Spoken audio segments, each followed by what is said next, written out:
Hello movie lovers, आपका स्वागत है हमारे इस यूट्यूब चैनल पे। तो आज मैं मून नाइट के एपिसोड 5 का एंडिंग का ब्रेक डाउन करूंगा। एंडिंग में क्या क्या हुआ, इसके क्वेश्चन और आंसर दोनों ही इस वीडियो में मैं आपको दे दूंगा। तो आपका ज़्यादा टाइम ना लेते हुए वीडियो स्टार्ट करते एक छोटे से इंट्रो के साथ।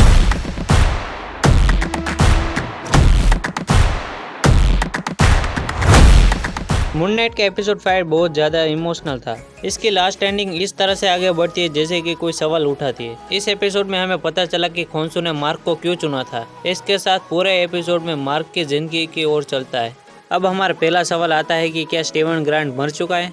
मून नाइट के एपिसोड 5 ने एंडिंग में ही स्टीवन ग्रांट की एकदम स्पष्ट मौत दिखाई गई है। जैसा कि तावरेट ने कहा था, अगर तराजू उन दोनों के दिल को तोल नहीं पाए तो उन्हें ड्यूट के रेत में डाल दिया जाएगा और उनकी आत्मा एक पत्थर में बदल जाएगी, जैसे कि स्टीवन ग्रांट की आत्मा पत्थर में बदली थी। ये तब होता है जब तराजू असंतुलित हो और वो जीवन के बाद या ओसिरिस के द्वार से गुजरने के लायक नहीं होते। अगर हम प्रकृति को माने तो स्टीवन ग्रांट अभी मरा नहीं है। अगर स्टीवन को मिस्र के देवता के पास न्याय के लिए भेजा भी जाता है तो वो कैसे मान ले कि उसे DID है और उसकी ओरिजिनल पर्सनालिटी मार्क है।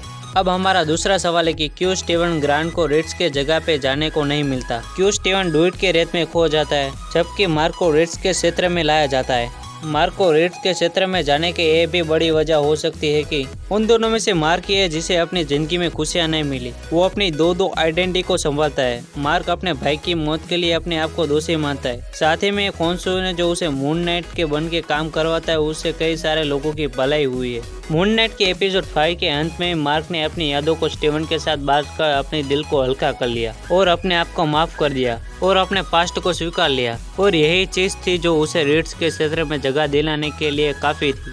अब तीसरा सवाल है कि जब स्टीवन पत्थर में बदल जाता है तब तराजू संतुलन क्यों हो जाता है। इसका जवाब ये है कि जब ड्यूट की आत्माओं के खिलाफ वापस लड़ती हुई स्टीवन ने यह स्वीकार लिया थी कि वो मार्क की हर एक चीज के लिए काबिल है। यह महत्वपूर्ण की बात है कि उनके बीच काफी सारी प्रॉब्लम्स थी। स्टीवन अपनी पर्सनालिटी को ओरिजिनल पर्सनालिटी मानता था, लेकिन जब मार्क और स्टीवन की यादें एकजुट होती गई तब स्टीवन ने स्वीकार लिया कि वो मार्क द्वारा बनाई गई सिर्फ एक पर्सनालिटी है। ये सीन एग्जैक्टली उसके पत्थर में बदलने से पहले ही आता है, और मुझे ऐसा ही लगता है कि शायद यही वजह थी कि स्टीवन जब पत्थर में बदला तब तराजू संतुलन हो जाता है।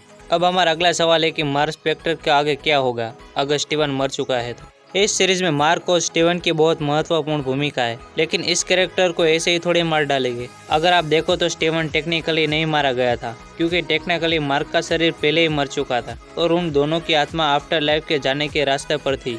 स्टीवन की आत्मा रिट्स के क्षेत्र में जाने के बजाय डुआर्ट में फंस गई और मार्क से अलग हो गई, जो रिट्स के क्षेत्र में है। अगर स्टीवन हकीकत में मर चुका है तो यह पॉसिबल है कि अब हमें मून नाइट के एपिसोड 6 में मार्क की दूसरी पर्सनालिटी जैक दिख सकता है और वो स्टीवन को वापस लाने का कोई रास्ता खोजेगा। अब हमारा पांचवा और आखिरी सवाल है कि मून नाइट के एपिसोड 5 में एंडिंग में जो गीत था, इसका क्या मतलब है। जब मार्क अपने आप को रिट्स के मैदान में पाता है तब एक गीत सुनाई देता है जिसका मतलब है सूर्य से परे। एक गीत स्पेनिश गीत का स्वर्ग में शांति से गुजरने के बारे में है। एक गीत मार्क को रिट्स के मैदान में जाने का रेफरेंस देता है। एक गीत कहता है कि रिट्स का क्षेत्र शांति का प्रतिनिधित्व करता है और मास दे अल्लाह दे सोला शांतिपूर्ण स्वर्ग के विचार को उजागर करता है। अगर आपको ये वीडियो अच्छी लगी है तो मुझे कमेंट में बताना और हमारे इस वीडियो को लाइक और हमारे इस चैनल को सब्सक्राइब कर दीजिए।